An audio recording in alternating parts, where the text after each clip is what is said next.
Welcome back to Toronto. It's Thank good you to so see you, and much. it's just freaky for me to be talking to you as a grown young man. I know, Oh my man, it's goodness, crazy. time flies, my friend. I don't even know where to start with Tusk, but I think my first question is going to be, what was your initial reaction to the script?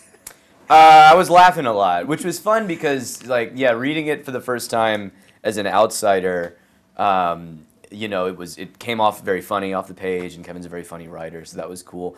And then through the acting segment of it, we, I think, made a good decision to keep it very serious and to play it very straight and to play the reality of this sort of unlikely story. So it was fun to come out on the other side of that and go to the screening. We've had two really fun midnight screenings the past 2 days.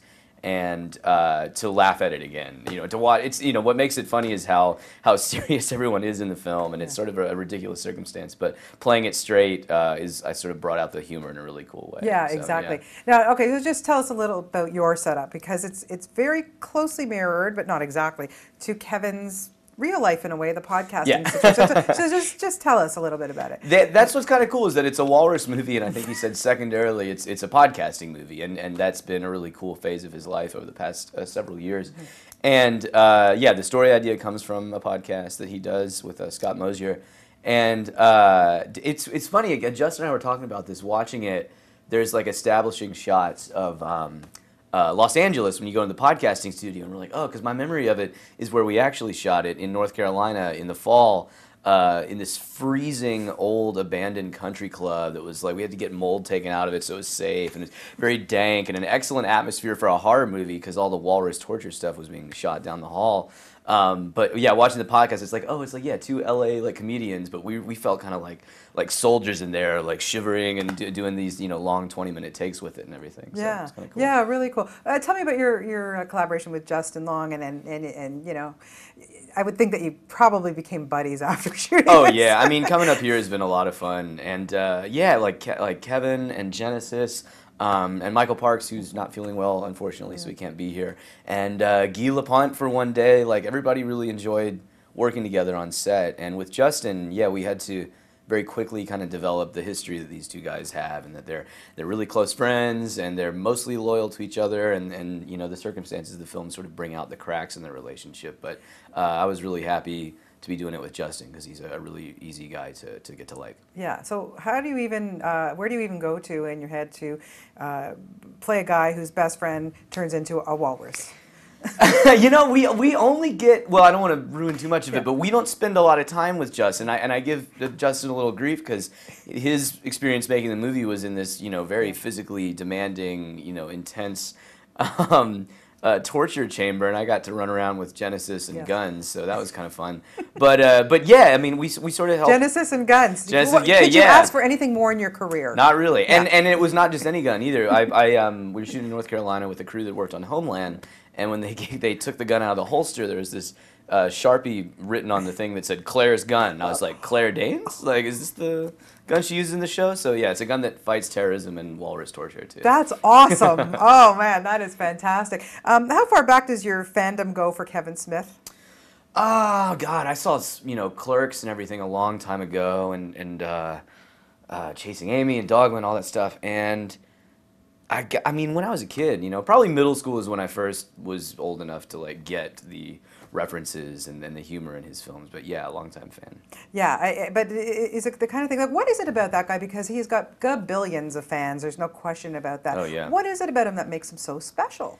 I think that he has no put-on persona. He is the same person at home behind closed doors that he is in public with his fans. Very approachable, just a movie lover, someone who loves all aspects of culture. And this Canada thing, long before it found a walrus vessel, he's had a long time interest in the culture and history of Canada that comes out even more in Yoga Hosers. But yeah, I mean, it's cool because he built this fan base before people were doing it with Twitter and everything on the internet, and it's cool because he did it mostly with face-to-face appearances and going to the comic book store and stuff like that. And I think people really appreciate his generosity and candor. Yeah, we love him here. Like, Yeah. I mean, we've embraced him for 100 years. You know, it's like I don't quite think he's 100, but you know what I get. This is a movie where it's like, you know, we were sitting in the audience before, you know, the first screening, and like it's a little nerve-wracking to see if people will accept it. And I think Kevin is one of the biggest reasons that people went into it and were like, all right, I'll go with you. I'll go down this road. Yeah, and as you say, it's continuing on. We've got Yoga Hosers now. Have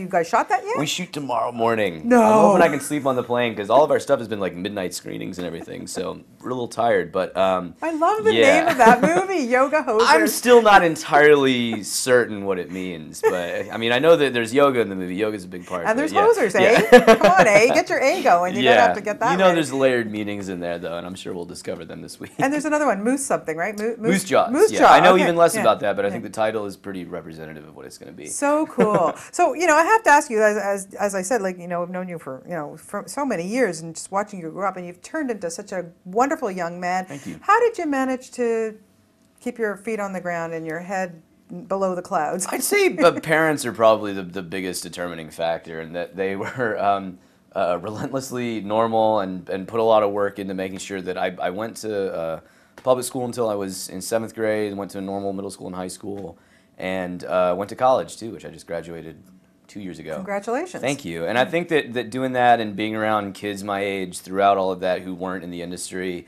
and feeling like I've lived in LA till I was 18, and I've been living in New York most of the time after college, since college, and I still feel like I don't know anything about like LA culture or what, you know, most people do when they hang out there and everything. Like, it's just totally alien to me, which is kind of nice. But you know, because I think that's one of the most dangerous things is that, you know, if you're working as a teenager in something and all you know is that town, it can be kind of difficult. I can completely imagine. And as Yeah. you say, you know, parents are such an important factor. There's Absolutely. no question. And, you know, I mean, not many young kids had the opportunity you did. Like, when you look at the films and the filmmakers and the people that you worked with over the years. That's another big thing that I was very fortunate with, is that, you know, it wasn't like teeny bopper shows and everything. It was movies with directors who really cared about what they were doing and cared about the people they were working with. And Knight and Steven and Tim McCanley's and all these directors didn't treat me and the other kids, the few kids that were in that movie, as props or anything. They treated you like an actor and with respect, and that was just a huge influence on how I approach things now. And, you know, you were just at Comic-Con with this film as well. What's it like to be... It's crazy. Yeah, I mean, Comic-Con And again, Kevin, you know, Yes. you were with Kevin, and which in a way like brings a lot of attention, but he also is like protects you because he absorbs all of the questions and can sort of talk for 40 minutes uninterrupted, you know, on one question and everything. So it was fun to have him be our shepherd through that. Yeah, it's a crazy experience. Yeah. I mean, the fans there are dead fast fans. One thing I wish I'd done, I know Daniel Radcliffe did it, was to put on Yes. a mask and then go out and As Spider-Man. see the world. Yeah. That's a great idea. It's See, now really everyone's cool. going to... I remember, I think I heard once that Hugh Jackman dressed up as Wolverine, and nobody stopped him. Oh yeah, Yeah. because it's not weird to see that. If you're dressed like me, people will be like, "Who are you?" But my favorite was Bryan Cranston, who just had a slightly larger Yes. version of his own head put on his head, which is genius. So.